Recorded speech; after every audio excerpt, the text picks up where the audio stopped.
বেনজিরকে কখন গ্রেপ্তার করা হবে ঠিক করবেন আদালত, বললেন ওবায়দুল কাদের।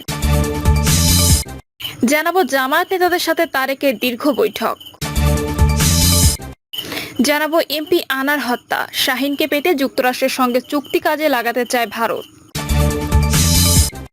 এবং সর্বশেষ জানাবো বাংলাদেশ জাতিসংঘের গুরুত্বপূর্ণ অংশীদার, বললেন জাতিসংঘ মহাসচিব। শুনছিলেন সংবাদ শিরোনাম, এবারে বিস্তারিত। বেনজিরকে কখন গ্রেপ্তার করা হবে ঠিক করবেন আদালত, বললেন ওবায়দুল কাদের। জ্ঞাত আয় বহির্ভূত সম্পত্তি অর্জনে অভিযুক্ত পুলিশের সাবেক মহাপরিদর্শক বেনজির আহমেদের গ্রেপ্তার প্রসঙ্গে আওয়ামী লীগের সাধারণ সম্পাদক এবং সড়ক পরিবহন ও সেতুমন্ত্রী ওবায়দুল কাদের বলেছেন, এটা তো একটা প্রক্রিয়া আছে, সেই প্রক্রিয়ায় দুদক তদন্ত করছে। দুদক মামলা করলে আইন অনুযায়ী ব্যবস্থা আদালত ঠিক করবেন, কখন গ্রেপ্তার করবে ও জেলে পাঠাবে। তবে বেনজিরের বিদেশ যাত্রার বিষয়টি আমি অবহিত নই। সাবেক সেনাপ্রধান আজিজ আহমেদ ও বেনজির আহমেদের মতো দুর্নীতির সঙ্গে জড়িতদের তালিকা তৈরির উদ্যোগ নিয়েছে বিএনপি। এ বিষয়ে ওবায়দুল কাদের বলেন, দুর্নীতি ও লুটপাটের শিরোমণি বিএনপি, দুর্নীতিবাজদের তালিকা করলে বিএনপি নেতাদের নাম সবার আগে আসবে। আওয়ামী লীগের সাধারণ সম্পাদক বলেন, পৃথিবীর কোনো দেশে গণতন্ত্র পারফেক্ট নয়, আমাদের দেশের গণতন্ত্র পারফেক্ট দাবি করি না, তবে পারফেক্ট করার পথে আমাদের চেষ্টা আছে। প্রধানমন্ত্রী এ ব্যাপারে আন্তরিক। সেতুমন্ত্রী বলেন, আজ বিএনপি বহুদলীয় গণতন্ত্রের কথা বলে, তাদের গণতন্ত্র ছিল কারফিউ গণতন্ত্র। 15ই ফেব্রুয়ারি আর প্রহসনের হ্যাঁ না ভোট, যেখানে হ্যাঁ ভোট পড়েছিল 114%, 1,23,00,000 ভুয়া ভোটার করে তারা গণতন্ত্রকে ধ্বংসের কিনারায় নিয়ে গিয়েছিল। নির্বাচন ব্যবস্থাকে প্রহসন ও তামাশায় পরিণত করেছিল। তাদের মুখে গণতন্ত্রের বুলি হচ্ছে, ভূতের মুখে রাম নাম। মন্ত্রী বলেন, আওয়ামী লীগ যথাসময় সম্মেলন হয়, মির্জা ফখরুল দলের গঠনতন্ত্র ভেঙে আর সম্মেলন না করে কত বছর কয়বার বিএনপির মহাসচিব হয়েছেন। মহাসচিব পদে মির্জা ফখরুলের কি বৈধ অধিকার আছে? বিএনপি দলের ভেতরে গণতন্ত্র নেই, তারা দেশের গণতন্ত্র কিভাবে আনবে?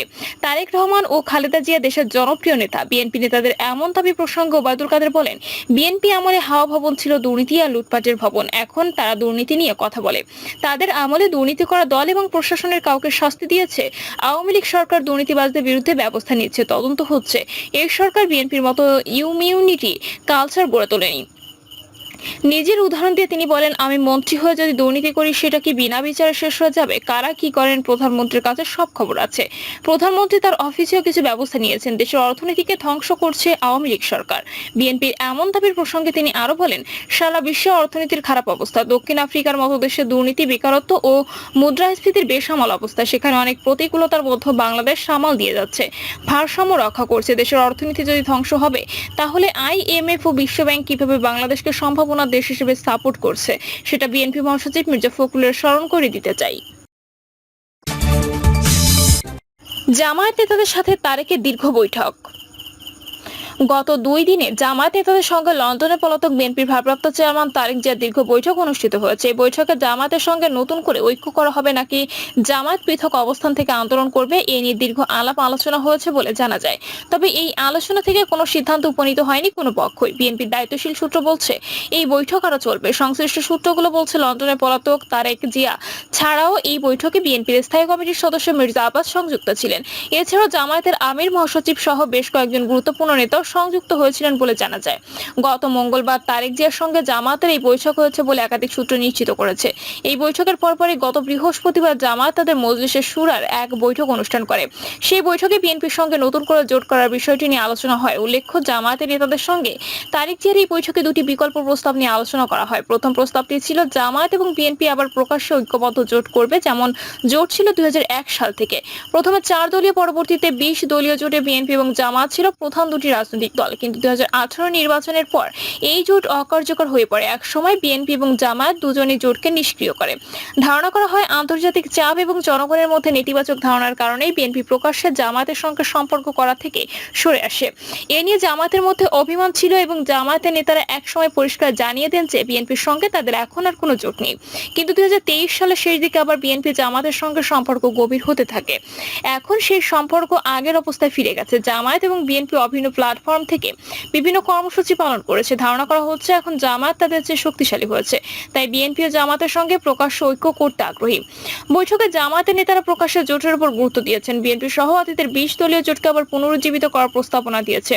জামায়াত এটিকে আদর্শিক জোট হিসেবে অভিহিত করতে চাইছে। এই বৈঠকে জামায়াতের নেতারা দাবি করেছেন, এখন ভারতের কর্তৃত্ব বাংলাদেশে প্রতিষ্ঠিত হয়েছে, আর ভারতের এই কর্তৃত্ববাদের বিরুদ্ধে লড়াই করার জন্য তাদের ভাষায় বিএনপি এবং জামায়াতের ঐক্যের কোনো বিকল্প নেই। জামায়াতের প্রধান লক্ষ্য হলো বাংলাদেশ ভারত বিরোধী রাজনীতিকে আবার পুনরুজ্জীবিত করা। সে কারণে জামাত ঐক্যবদ্ধ আন্দোলনের কথা বলছে। তবে লন্ডনে পলাতক তারেক জিয়া এবং বিএনপি নেতা মির্জা আব্বাস যুগপৎ আন্দোলনের পক্ষে বলে জানা গেছে। তারা জামাতের সঙ্গে অভিন্ন ইস্যুতে যুগপৎভাবে আপাতত আন্দোলন গড়ে তুলতে আগ্রহী। ভবিষ্যতে সময় সুযোগ বুঝে ঐক্যবদ্ধ আন্দোলনের প্রস্তাব দিয়েছে। এ নিয়ে ভবিষ্যতে আরো আলোচনা হবে। দুই পক্ষই তাদের অবস্থানের পক্ষে যুক্তি এবং পাল্টা যুক্তি দেখিয়েছেন। তবে জামায়াত মনে করছে বিএনপি এখন এককভাবে আন্দোলন করার শক্তি নেই, আর জামায়াত যুগপৎ আন্দোলনে আগ্রহী না। তারা মনে করছে একমাত্র ঐক্যবদ্ধ আন্দোলনই সরকারের বিরুদ্ধে একটি চাপ তৈরি করতে পারে। এমপি আনার হত্যা, শাহীনকে পেতে যুক্তরাষ্ট্রের সঙ্গে চুক্তি কাজে লাগাতে চায় ভারত।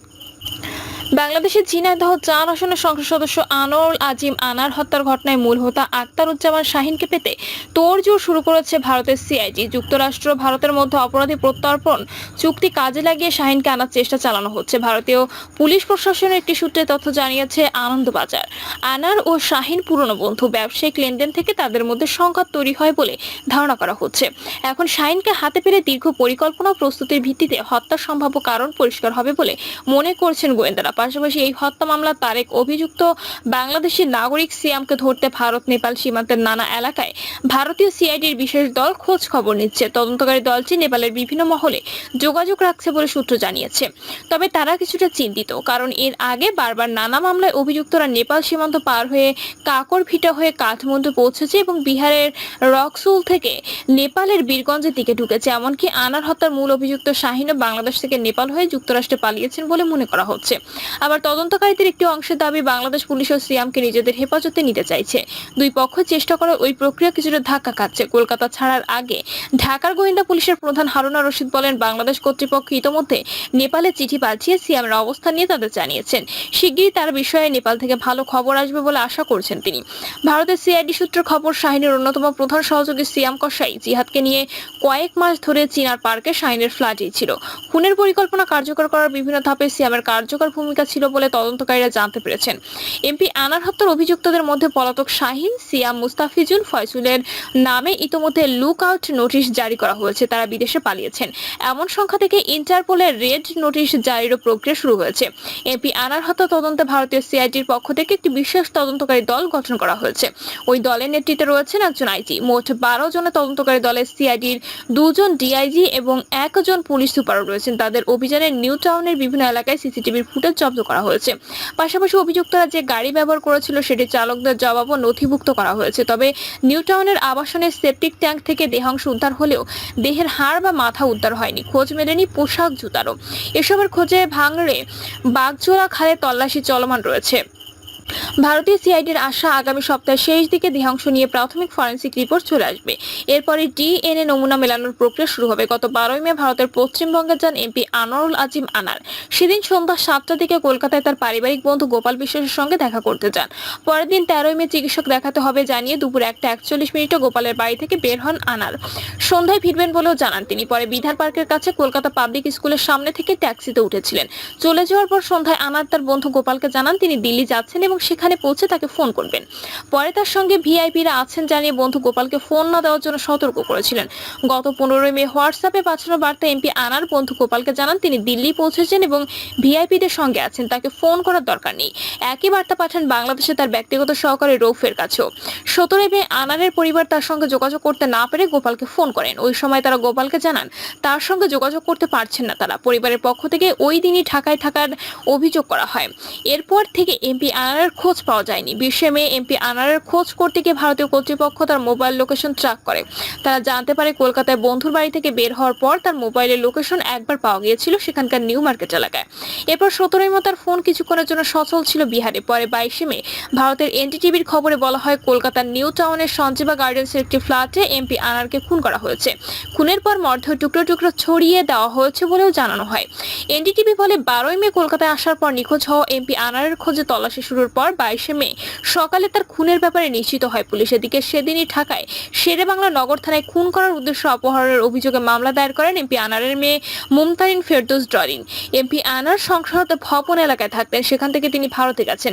তাই ঢাকা মহানগর গোয়েন্দা পুলিশ প্রধান হারুনা রশিদের পরামর্শে শেরেবাংলা নগর থানায় মামলা দায়ের করেন তার মেয়ে। প্রিয় দর্শক, এই ছিল এখনকার সর্বশেষ সংবাদ। আপডেট সব সংবাদ পেতে চ্যানেলটি সাবস্ক্রাইব করে বেল আইকনটি ক্লিক করে রাখুন।